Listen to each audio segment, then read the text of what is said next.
So we'll start with the first question, which is the most obvious question, which is how much should I raise and when? The answer, as you know, is it depends. And so what I want to do is walk you through more of sort of a high-level strategic rationale for how do you define, basically the bottom line that you need to know is how much money do I need? And Rowan will walk you through what are different scenarios if you raise too much or too little, and we'll get into those later on. But before we get into that, I'll walk you through how you decide on what you need. So the first example, I'll start with looking at in life sciences, just because this is a very simple way to understand value creation. So some of you are familiar with clinical trials for a therapeutic, and the way that valuation works with therapeutics is somewhat linear, potentially exponential, but it starts with, you've got a drug, you're able to validate the drug somehow, you take it into animals, then you do a phase 1 trial, phase 2, phase 3, and throughout this process, value is created along the way. But how does this apply to digital health? And so that's where you need to start thinking about. The first thing to think about is what are the value creation milestones for your digital health startup? So here are some examples of how you might think about that. And we've broken this out into 4 categories. So the first is product development, the second is user traction, customers and partners, and monetization financials. So let's start with product development first. A simple example is that you have an alpha product, or you have a beta product, or you've launched a particular set of functionality. So for example, let me pick a company that's out here.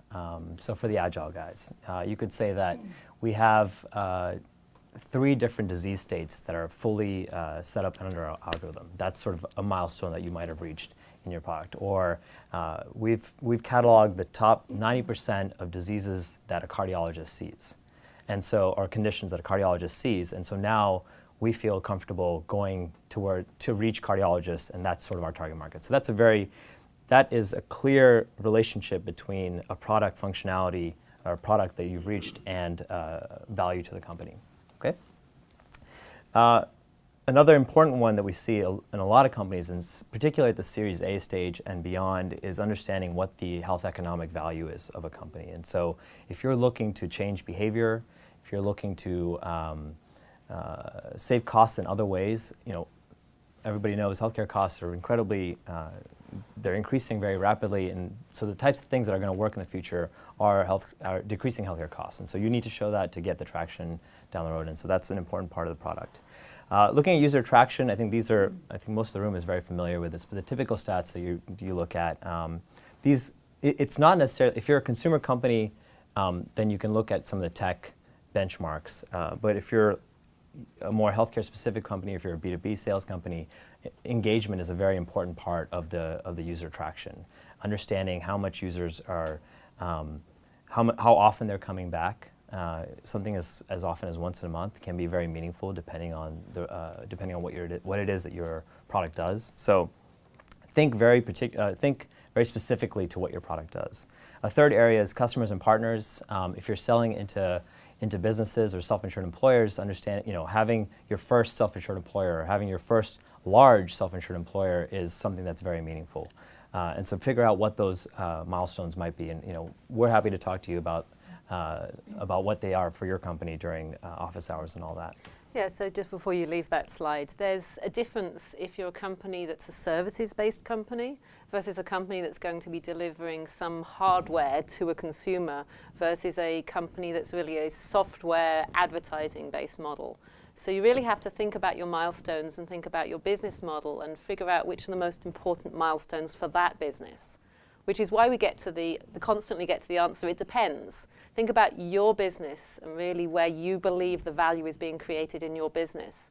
And that's something you're going to have to talk to Abhas and talk to me when you come ask us for funding. So that's what we're going to be asking you. And we're going to be digging through and saying, why do you think that creates value? So when you're pulling all these milestones together, really ask yourself those questions. Get your best buddies to turn around and be a skeptic and say, why? Why is that a good milestone? And you might change your mind. It's all an iterative process, which is why it depends. Sure. Of course, there's some monetization models. So I think this monetization financials are two important parts here. One is hitting particular revenue benchmarks, and those are more relevant as you go into Series B and C stages. But also a second component is understanding if there are multiple revenue streams that exist with your product, it's getting validation of those separate revenue streams is also something that can be an important milestone down the road. Okay, so now that you've established the milestones, you've had multiple conversations with mentors or thought leaders or friends, and you're trying to get a better feel for what your milestones are. Now it's time to sort of take the time and figure out what's it going to take to get there. So how many months of development will get you to this point? How many man hours? How many individuals will it take to get there? What types of individuals do you need to get to that point? So those types of questions start to answer, start to lay out something as simple as a Gantt chart, which is what's sort of modeled at the top here, but which tells you that these are the resources that I need to get from point A to point B. And point B being your next fundraising or your next fundraising, and point A is sort of where you are today or what you're looking to raise. So once you've laid that out and you start to put numbers to each of those different resources, you can now get a good picture of the kind of financing you need from between now and then. So, and let's say this is $5 million. So that takes you to the next example. But you're looking to raise $5 million at your Series A. And what Rowan will do now is talk about why it's important to get it close to right when you're doing your fundraise. So we've given you two examples. We thought that we'd give you these examples because what you have to do anytime you fundraise is think about how much money you need now for a set of milestones, but try and think about how much money you're going to need in the future. I know that it's really hard to predict the future, and the venture capitalists and funders you're going to talk to are going to be most interested in the detailed milestones for now for this set of money. But from your perspective, and also from their perspective, you should be saying, over the whole life cycle of this company, I think I need $15 million, or maybe I need $20 million, which enables you to work backwards to, again, try and get to, is this the right amount of money now? This is all about modeling. And the other thing you always need to do is just remember, we wouldn't be in this business unless we were optimists. You need to put in a couple of failures or a couple of times when it's going to take you twice the length of time, because it always happens, and every startup changes their business model. So make sure you account for that. So the couple of examples we've given here is two companies that raise $15 million each. One of them raises it in 3 sets of $5 million because they're very nervous about taking too much dilution at any one time. The second company said, well, I'm just going to raise it in two rounds. I'm going to take $10 million now because I'm nervous I'm not going to have enough cash. So this is the balance, too much dilution, too much cash. But they've both raised $15 million. As you can see, the valuations we've put on these companies, we've given them a $10 million for the first round, both of them exactly the same valuation. One of them raises $10 million, one of them raises $5 million. The one that raised $5 million has got an intermediate round of a $25 million pre-money valuation for their second round when they raise another $5 million. And then they've gone to $50 million and raised a third set of $5 million. The second company has got exactly the same valuation at the last round. They have $50 million valuation. And we've kept the option pools constant because option pools matter. Look at the founder's share in the two examples. That's a pretty big difference as a founder. The VCs are going to be doing this for themselves, but what we're trying to give you the example of is you should really model this out. Model this round, model the next round. You won't be right. I can assure you you won't be right, but you'll get a feel, and it will make you really think, do I need to hire 10 engineers for my plan? Sure. Or do I need to hire 5 at this point? And it's important to everybody. The example I like to give about fundraising is thinking about yourself as a farmer. And you might say, well, that's so antiquated and non-high-tech. Think of yourself as a farmer. You've got an acre of land that is completely unplowed, and there's a cave in there, and there's a river in there, and it's pretty fertile soil. That's really where you are right now in your startups. You can go and you can own that whole piece of land yourself and go and break your hoe, break your pick doing it. Or you can hire other people, including venture capitalists, to help you plow that land. What really matters is how productive that land is in the end. So how big is the pie from that land? So by yourself, you might be able to grow 10 sunflowers, But with other people, you might be able to grow 100, and it's much more worth growing 100 than 10. So that's the way to constantly think about it, is how do I get this whole piece of land to be most productive? How much money and how much help do I need to get it there? And that's exactly the same true for hiring your venture capitalists and hiring your employees and hiring your advisors. Constantly think, how does this fit into the bigger picture? So the bottom line is raise how much you think you need and try and get it right, but give yourself a little bit of flexibility. So I'd say the common thing I have to say to companies is they say, we're going to get to this milestone in Q2 2013, so we're going to raise 18 months' money. And I say to them, okay, so when are you running out of money? And they say, May 29th, 2013. I say, okay, so I think you're probably either going to run out of money a bit earlier than that, or it's going to take a bit longer. And have you scheduled in enough time to actually go and raise money? You need at least another 3 months past your last milestone. So make sure you factored that in when you're figuring out how much to raise. Great. So next question that we were asked is, how are digital health companies valued? How are digital health companies valued? That's a great one. Well, it depends. How are social media internet companies valued? Can anybody think of one with a great value? I can. Facebook. Are they all valued like Facebook? No. How are search engine companies valued? Google. No, they're not all valued like that. So what we've given you is an example of a couple of companies who have had a tremendous fundraising path, ZocDoc and Practice Fusion. I think we should be viewing them as the Google and the Facebook of digital health right now. We all want to be those companies. We also have to realize there's 100, 1,000 companies that don't get this ramp in valuation. These are the picture-perfect valuations. So you can see both ZocDoc and Practice Fusion had a seed and a Series A in the sub $50 million pre-money valuation, which is where I'm guessing that you'll all be. And if you're not, I'd love to know about it. I'd love to know about it, because can I invest now?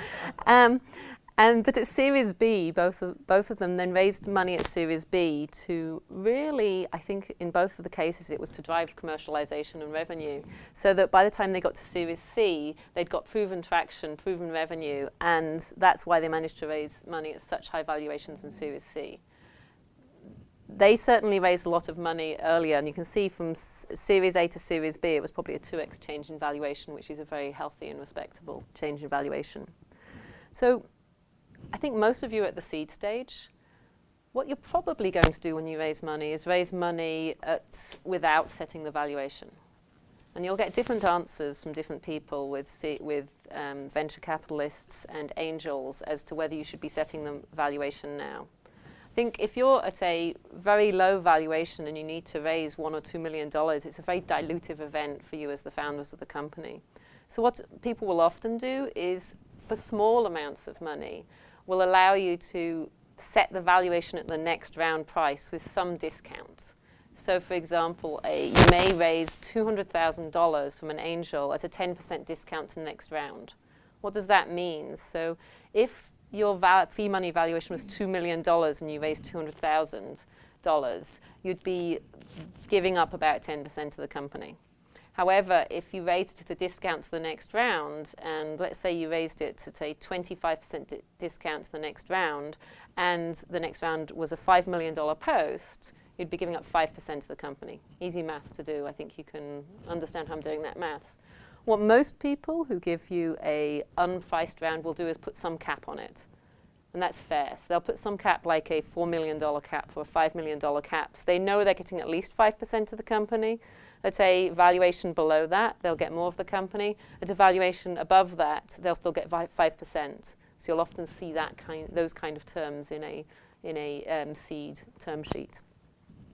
At the later stages, when you're getting to the Series A and Series B, the valuation is very much dependent on what milestones you've hit, whether you're generating revenue, how much competition there is for the deal.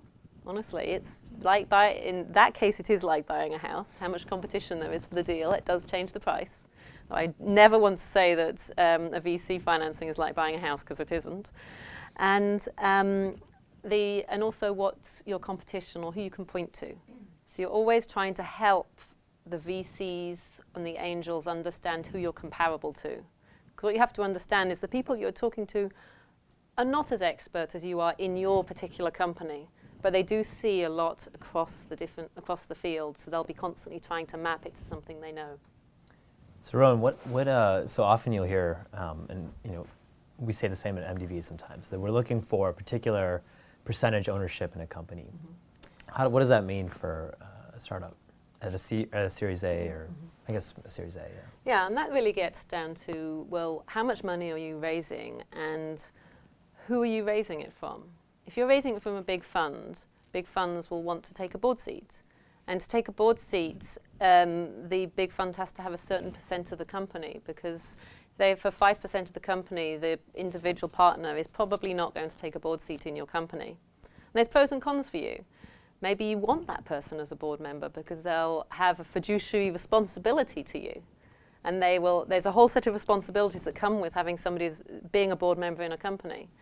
They will spend more time focused on your company and introducing you and helping you if they're a board member. On the other hand, from their perspective, if they own too little, they can't spend that amount of time because it's really not scalable being a board member, because it's your time. You can only do a certain number of companies. So there will be certain minimum requirements. We're often looking for 20% of a company.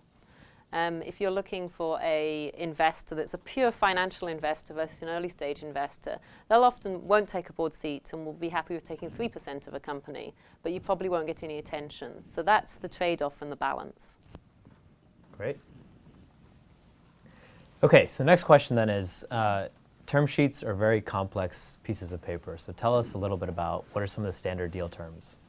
So again, it depends. So if you can click to the next slide. I think probably all of you know this already, but I thought I'd just remind you there's generally two particular types of stock in a company. There's common stock and there's preferred stock. As a founder in the company, you will have common stock. And the investors probably don't want to buy common stock from you unless it's a very specialized case like a Facebook secondary market. Then people will buy common stock. So, but at this stage of investing, the investors are looking for preferred stock. And you might say, why? What's the difference? Well, with preferred stock, there's additional rights because the investor is paying a higher price for that stock. I'll take an example. The valuation of the common stock may be 10 cents a share, and the investor may be paying $1. But what they're paying the dollar for, it doesn't mean that they own a higher percent of the company for their particular share, but they have rights. And the kinds of rights they're looking for is to get their money back after they've invested in you. So you have your liquidation event, the company gets sold. The investor wants to get their money back first because they've basically invested the money at a higher price than the 10 cents a share. They're also looking for rights maybe in an anti-dilution scenario. And these are all different terms that I can talk you through. And often you'll see rights around dividends. So preferred stock often has a dividend, which is, you should think of it a bit like difference somewhere between a bond and owning an equity in the public markets. So preferred stock is somewhere in between there. Can you talk about so are there different classes of preferred stocks? Or what's the difference between a stage A or a Series A investor and then sort of a Series B, let's say another company comes in? Yeah, so and this is where, again, the answer is it depends. So you tend to, in term sheets, you will see things where it will talk about the preferred stock voting as a class, or it might be voting as a Series A class or a Series B class. And sometimes the rights between the classes are exactly the same, and sometimes they're different. So what I want to do is go to the next slide, which will talk about some of the deal terms, and really depends on what stage you are and whether this is the first money in or the last money in.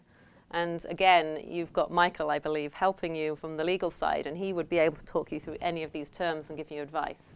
So what we did here is take a term sheet and pull out the set of terms. And then I reorganized it like this, because it doesn't look like this in a term sheet. I reorganized it into the buckets, the sort of practical buckets.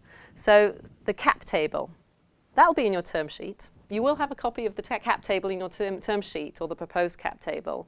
And that's where valuation and price per share and the size of option pool will all be defined. And the way the venture capitalists are looking at it, you've probably heard this before, it's like a pizza. So if it's a $20 million post valuation and the venture capitalist is putting in $5 million, well, 5 divided by 20, so they're going to be in the 25% ownership. And then depending on the size of the stock option pool, if the stock option pool is 25%, then the founder's share is 50%, because it's 50 plus 25 plus 25. You don't calculate it as, or investors will very rarely calculate it as this is the founder's share, I then own 25%, and we put the stock option pool on top, because that screws up the percentages. It's basically, constantly think about it as a cake or a pizza, and then you'll understand how the VCs are thinking about it. We like food. The next category around decision making and information, I put these terms into this chunk because practically they're all about how the company is run and what happens in a board meeting. They're all about how do you vote to approve the budget of a company. Well, it kind of depends on the composition of the board, and it kind of depends how many people on the board are representing preferred stock and how many are representing common stock and how many are independent. So there's going to be all these numbers in a term sheet about, oh, it's a 60% voting threshold, it's a 75% voting threshold, it's a 63% voting threshold. It all depends on the composition of the board and the composition of the stock. And VCs pay a lot of attention to what those numbers are, and therefore you should. You should go and understand why a voting threshold has been set at a particular place, because there's a reason. The information rights. An investor in your company has the right to see the information, to see how much money you have, to audit you. Often that's just done at the board level. They're not really going to be auditing you, but at least VC investors probably won't. But they will be asking for information every quarter, because guess what? We have investors in us that we have to report to, so we have to report what you're doing to our investors. Board meetings will probably be defined in a term sheet. We are going to have a board meeting every 2 months or every 3 months or every 1 month. Again, that will be in the term sheet. And there'll be a set of protective provisions which are really around changing the rights of a class of stock. And I put that under decision making. It could easily fit in the future financings category as well. Founder terms. The VCs will require you to sign a confidentiality agreement with your own company. Yes, we'll make sure, we'll say we're not investing until you've signed your rights over to the company. Because I think the thing that everybody forgets is once you're in a partnership with a VC, it's all about the company. It isn't about the VC or about the founders, it's about the company. So the VC members sitting on your board, they're not representing their VC, they are representing you, the company. And it's much more like a marriage than buying a house at that point. If you're talking about valuations and buying a house, well, you as the seller want to get the highest possible price, and me as the buyer wants to get the lowest possible price, and then we're never going to see each other again, I hope. Because with a VC investment in a startup, it's like a marriage. You're sitting on the board of these companies for 5 years. You're going through sickness and health. Sometimes the company's doing well, sometimes the company's doing badly. It's really you're working together to try and figure out the right thing for this marriage, for this plot of land that you're growing as many crops on as possible. It's really like a marriage. So that's why with the VC is going to ask the founder to not have vested all their options. If the founder owns 25% of the company and is the key to making that company successful, if all of that is completely vested, the founder can just walk away and leave the VC and say, oh, I own 25% of the company, and leave the VC to run it. It's not very good for you or the VC, honestly. So that's why these kind of terms come into term sheets. Future financings. There's all these terms, right of first refusal, pro rata rights, anti-dilution rights. What this is really about is to make sure that the VC who's given you the first $5 million has the ability to participate in a future financing. What they don't want is for you to say, oh, I found somebody else to do this. Sorry, you're going to get diluted. The VC wants to have the right to participate in that, and that's what the pro rata rights are about. Exit events, and these are probably some of the most controversial terms that you will end up discussing with your VC, which is about liquidation preferences. Abhas is going to give you some examples of this. But I want to take a moment, take a step back from being controversial. every time you get a term sheet from a VC, you should sit down with them in person and talk through every single term in that term sheet and understand why they put it in, what it means for you, and what it means for them. Because I sort of generally live by this. Assume noble intent. Let's assume that the VC has done it for a reason, and they haven't done it for a reason to somehow slit your throat, because that's not the intent. I personally never send a term sheet to a company unless I've talked them through it first. I just won't put it in the email and say, here's a term sheet. I will print it out. I will make the effort to go and sit with them, say, this is why I've put the terms in, and answer any questions. And they may push back on things, and that's fine. Or I say, just go and talk to your lawyer. Go and try and understand it. And this, again, with all of these deal terms, this is where you should use your lawyer. And the lawyer will say, well, you know, that's a bit standard, that's pushing a bit much. There's always some to and fro, but that's all of these terms are in there for a reason. And particularly early stage versus late stage, a lot of the terms really change. So if you've got a VC putting in late stage terms in an early stage deal, there's something wrong too. So if a late stage term would be if a large liquidation preference, that's just not appropriate for an early stage deal. So. Okay, so the next question is about option pools. How much do you give to advisors? How much do you give to employees? And so there's a spectrum. So first of all, we talked about option pools vary between 10 and 20%. This is at the Series A stage. And so we talked about look at what your needs are. So if you've got a hiring plan for your next, between your current position and your next raise, think about who are the different individuals that you're going to need to get from point A to point B. There are pretty standard tables out there about what percentage of options is standard for that particular individual or somebody with that title. And so you can start to figure out what is, what's the option pool that you're going to need. Rowan, do you want to comment on what the implications are of getting setting your option pool at 10% or 20%, lower or higher, and what happens if you need more or need less? Sure. So this option pool is again is really a discussion while you're negotiating with the VC. This is before you've got the term sheet, and it isn't discussing negotiating. It's a bit like before you get married, you might turn around and say, well, if you're doing a prenup to get married, how often are you going to wash up? So it's the same kind of thing. I didn't have a prenup. I just got married and said in sickness and health. But, lots of people do that. Does he wash up? He loads and unloads the dishwasher. I guess that counts. Yeah, hadn't thought about that. Yeah. So so again, you're trying to figure out how many people you need. And that's important because it's important for the budget. Because you're paying these people, but it's also important for the stock option budget. So you should look at the stock option budget in exactly the way you look at the financial budget and turn around and say, how many options am I going to need to give during this round of financing? Tends to be probably between nearer 15% in a Series A, and that you have available and free to issue to people. In a later series, it may be less because the employees are taking less risk, so they deserve less of the company at that point. So here, a VP 1 to 2% to Series A. At a Series C, that VP may only get 0.7 to 1%. You may be hiring a more experienced individual, but they get less of the company because they took less risk. They didn't get in there and use the hoe to hoe that ground. So go and have a look at that. Now, what happens? People always say, well, what happens if I don't have enough? Well, you all take dilution again. And it's you and the VCs take dilution. You're entirely aligned about this.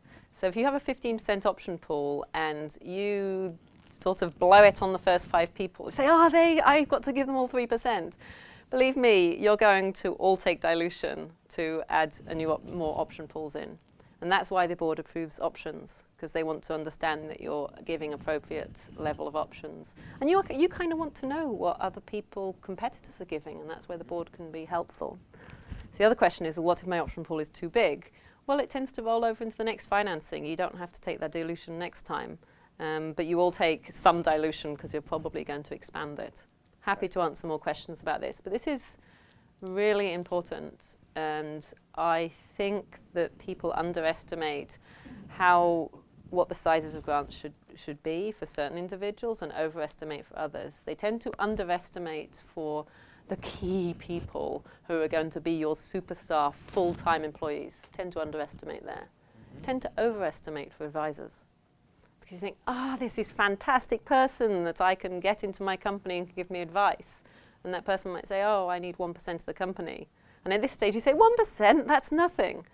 I would strongly advise you to go and figure out how much time they're going to spend and give them a grant that's appropriate with what level they would have in the company and what % of time compared to a full-time person they're going to be.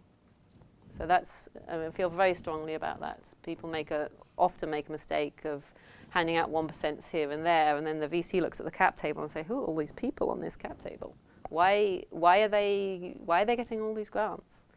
The other thing that people tend to make a mistake about or don't think about is they think about, well, it's a 4-year grant, 4 or 5 years for employees. For advisors, my recommendation is to think about it as a 1-year grant and give them a quarter of the amount. And then if they're still being a good advisor after another year, you give them another 1-year grant. And these are people who aren't full-time in the company.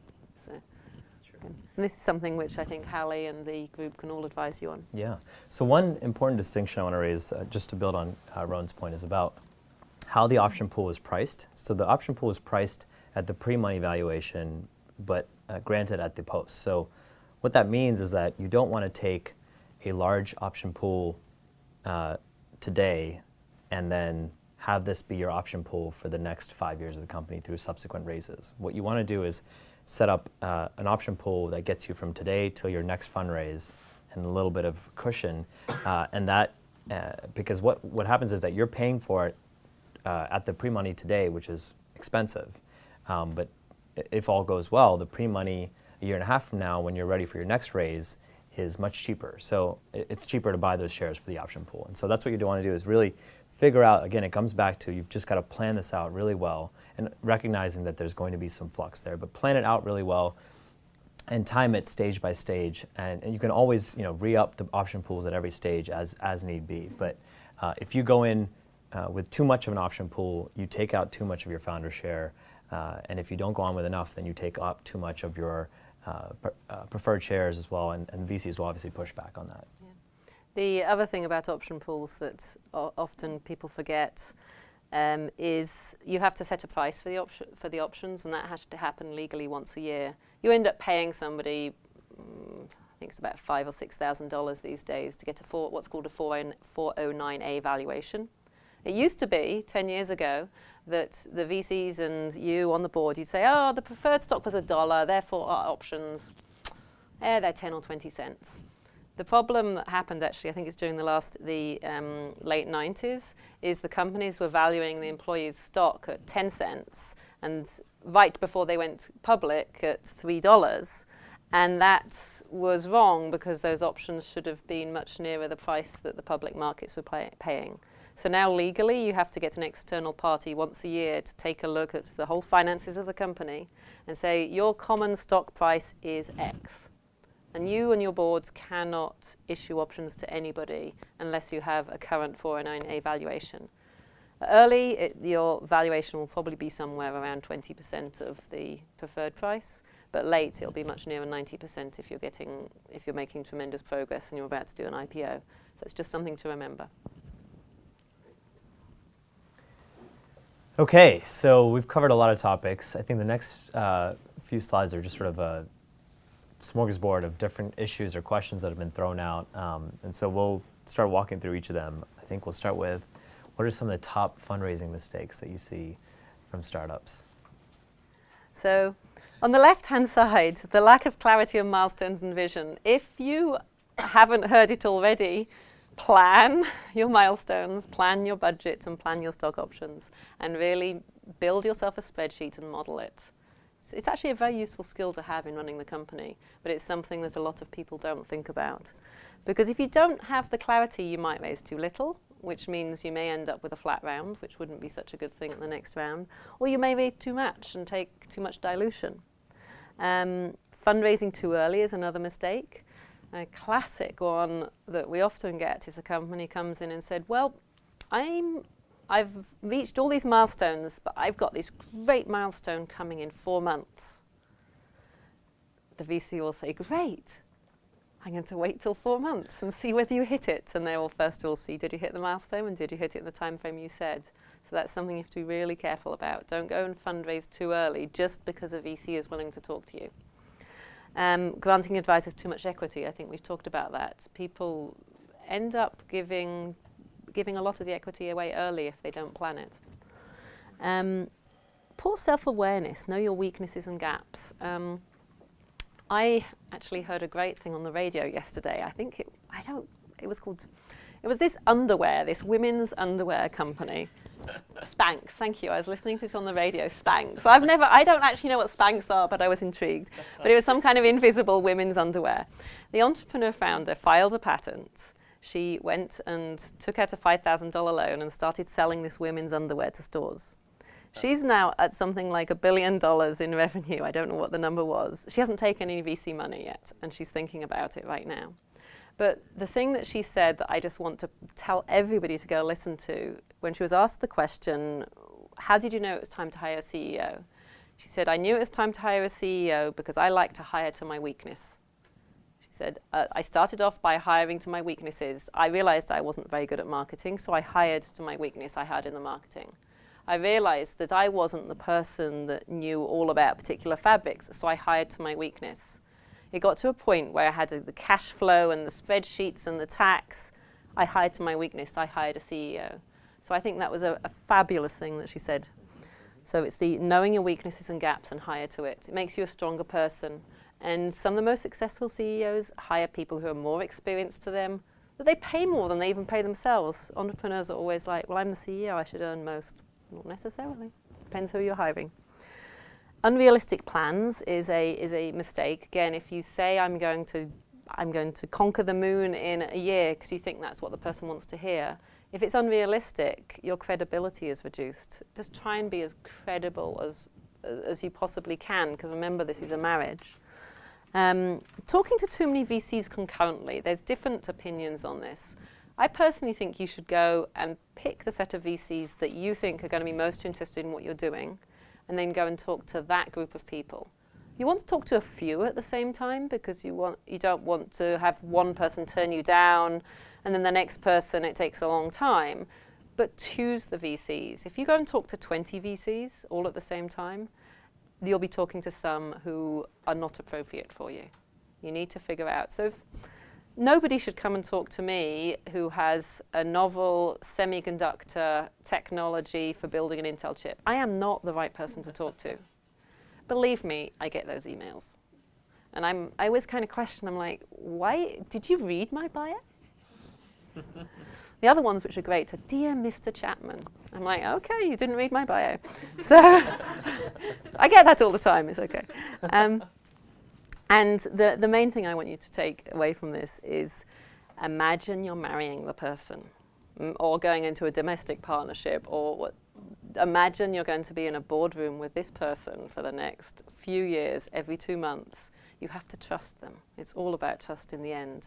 And that's why with the term sheets, it's all about trust. You have to understand why they're doing it. And they have to understand why you want what you want. So you'd better have a good answer. Great.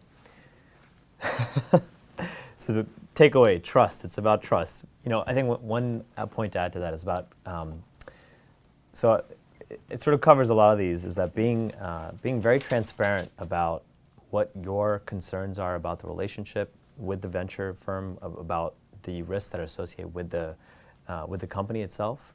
I think that's one thing that really endears me to some of the startups that we see, is when they're very clear about the hurdles that they're going to face, or the gaps that they have in their leadership. Those are great, because it shows self-awareness, and that's something that it's so important, and it's something that you can sort of work with an individual to better understand what you can do to help them out. But I think, you know, the flip side of that is that someone isn't transparent about the risks, and you find out in your due diligence that something that's a glaring fault in this company exists. There's a regulatory change that's going to happen in the next 6 months or the next year and a half that's going to eliminate this opportunity. You know, those are the types of things that you want transparency on, and when a red flag like that comes up, you basically end the diligence right there, whether it speaks to the total opportunity or not, but it speaks to a lack of trust in the relationship. So going to let you know. There is a process. I mean, the way I always talk to entrepreneurs that I'm about to enter a diligence process with, I say, think of it like this, like an onion. Shouldn't make you cry, but the idea is it's a layer. I don't want to know your innermost secrets right now. I want to understand the first layer, and then we'll get to the next layer and the next layer. With intellectual property, if I'm going to ask you to do intellectual property diligence right up front, that's not appropriate. Because intellectual property gets very sensitive between a company and a VC. I should be asking that near the end of my diligence. Talking about market opportunity and team, we should be talking about that right now. And then let's move to the next layer and the next layer. And just be as transparent as you can during that process. But don't send me all of your patents before I've even started doing diligence. It's just the wrong time and the wrong place. So.